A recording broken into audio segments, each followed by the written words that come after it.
Okay, so today we are talking about rates and ratios.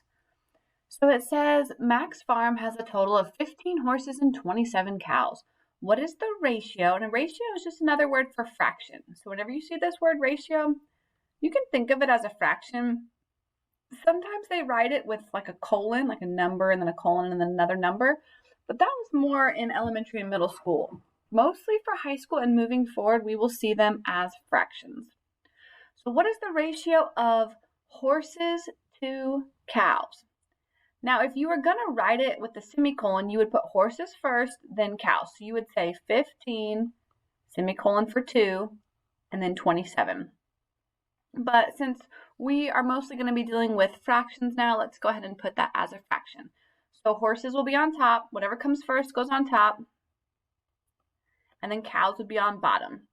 So whatever they say first goes on the top, and whatever they say second goes on the bottom.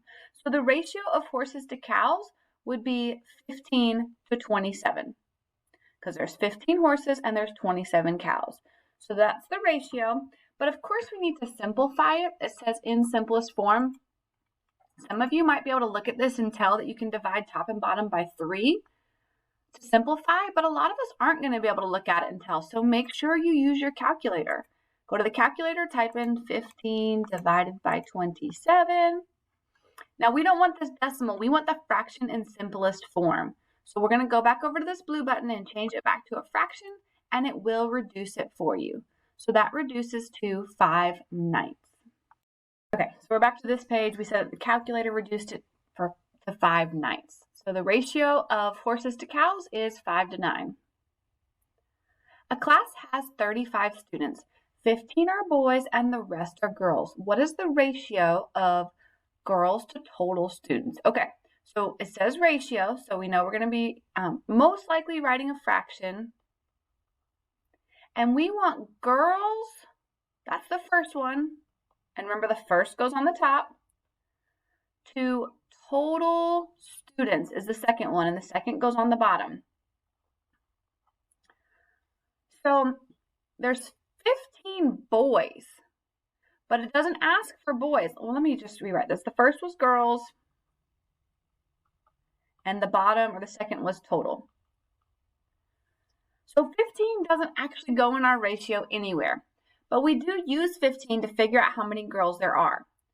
So we know that there's 35 students total, so we can go ahead and put that in the bottom. Yeah, I'm just running out of room, so I'm going to do it right here. But then for the top, we need to figure out the girls. If there are 15 boys and 35 total, we would take 35 minus the boys, and that would tell us that there are 20 girls in the class. So 20 would be the top of our ratio. And it's probably going to want it in simplified form. Now that we're in high school, we have to simplify basically everything. So we would go to our calculator. If you can tell on your own that you would divide top and bottom by 5, that's great. You go ahead and do it without the calculator.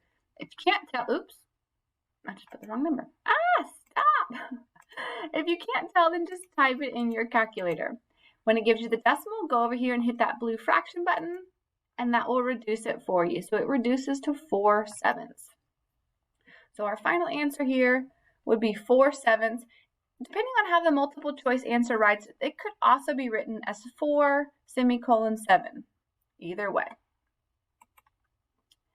The cost of your favorite lemonade is $3.84 for 2 gallons. What is the unit rate? Okay, anytime we're dealing with unit rate, we want to know what it is per 1 unit. So the unit rate means per one thing. So right now we're looking at the cost of lemonade. It's $3.84 for 2 gallons, but I want it to be for 1 gallon. So I need to go ahead and divide that.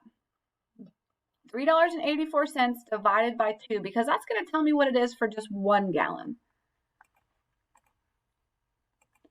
So I go over here, 3.84 divided by 2. So each gallon is $1.92. So $1.92 per gallon, per 1 gallon. A lot of times they won't write 1, like when you deal with miles per hour, this assumes that there's a 1 in front of there, even though they don't say miles per 1 hour. That's what it really means. So when you're dealing with unit rate, you want to get it down to just 1 unit. In this case, we're dealing with 1 gallon. Let's look at the next one. Caroline saves $45 in 4 months. At that rate, how long will it take her to save $225? Okay, there's a couple different ways to do this. You can get it down to a unit rate first and see what she earns in 1 month. If you wanted to do 45 divided by 4, that would tell you in 1 month she was able to save $11.25. That's not what I originally thought of doing. I originally thought of saying, okay, if we need 225, I'm going to take 225 and divide it by 45 to see how long that takes. So 225 divided by 45, I should do this in my calculator, but that equals 5. So she has to save $45 5 times in order to get to 225. I'm going to show you another way to think about that. If you keep adding 45s, you want to keep adding, she's saving 45 every 4 months, so you want to keep adding 45 until you get to 225 total. And that happens after 5 times. But the answer here is not 5 months.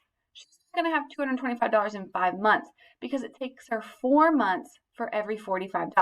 So if you think about each of these $45 being 4 months long, you could come over here and you could add it up. 4 plus 4 plus 4 plus 4 plus 4, 5 times, or you could come over here and say 5 times 4. Either way, you will figure out that it will take her 20 months to save $225. Yeah, and just to double check, we said that she's saving $11.25 per month. So if you took $11.25, which you don't have to do this, I'm just showing you extra, and you multiplied it by 20, that does equal 225. So we know that that is correct. That's just a way to check our work. So let me just kind of go back. I showed you 2 different ways. That might have been confusing. Let me tell you how you can do it on your quiz. Take the total, divide it by how much she makes each time. That gave us 5. And then since it takes her 4 months to make that much, we want to times it by 4 to get the total number of months. The Senate passed a bill by a ratio of 8-to-1. If 90 senators voted in all, how many voted for the bill? Okay. So there's a couple different ways to think about this. Here's the way that it pops into my brain to begin with.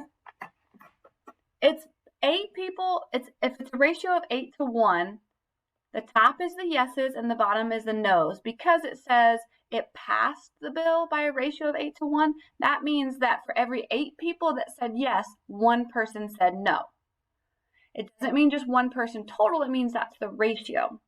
So if we know we have to have 90 people total, basically we have to figure out what we need to multiply each of these numbers by to get a total of 90. And this might not jump out to you right away. It kind of jumped out to me right away. It's okay if it doesn't. But I just kind of saw really quickly that if I do 8 times 10, that equals 80. And 10 times 1 is 10. And 80 plus 10 is 90, which is the total that we wanted. So that means that 80 senators had to say yes and 10 had to say no in order for the 90 total people to pass with a ratio of 8-to-1. Does that make sense? That's not the easiest way to explain it, but that's the answer. So the answer is how many people voted yes, which was 80. Which number completes the ratio table? Okay, if it's a ratio table, we know we want to be setting up fractions. So I'm going to go ahead and set up a fraction here. I'm going to do 28 over 52. See what that equals. I'll do that in the calculator in just a minute. I'm going to set up my ratio here, 56 over 104. And let me go to my calculator and let me go ahead and reduce each of these. 56 divided by 1. Oops, what's happening? 104. So we don't want that decimal. Remember, we just want it as a reduced fraction. So we're going to hit that blue fraction button, and that reduces to 7/13. So this one here reduces to 7/13. That's the ratio. Now let's do 28 divided by 52. And we don't want that decimal. We want it as a simplified fraction. So hit the blue fraction button. That also reduces to 7/13. So basically what we want here with this middle part, I'm going to do it out here, is we want 42 over some number. And when we reduce it, we want it to equal 7/13. So I would probably cross multiply here. You could take each of your answer choices and just plug them in to see which one works. But I think I'm going to go ahead and cross multiply. That's the next lesson that we're going to be jumping into. And I really like cross multiplying. Some of you were taught this as the butterfly method. But basically, when you have an equal sign between two fractions, you can cross multiply. So you can do 7 times x with the equal sign, and then you can do 42 times 13, which I have no idea what that is. So let me go to my calculator. 42 times 13 is 546. And then you would finish solving for x. Right now we have 7 times x. The opposite of multiplying is dividing. So we would divide each side by 7. So 546 divided by 7, that equals 78. We solved for x. Remember, we said x was going to be this bottom number here, so it should be a 78. But let's just double check. Let's just type in 42 divided by 78 and make sure it equals 7/13. We're just double checking. 42 divided by 78. We don't want that ugly decimal. We want to change it to a fraction, and it does equal 7/13. So 78 would be our answer here. All right, guys, I hope this helps.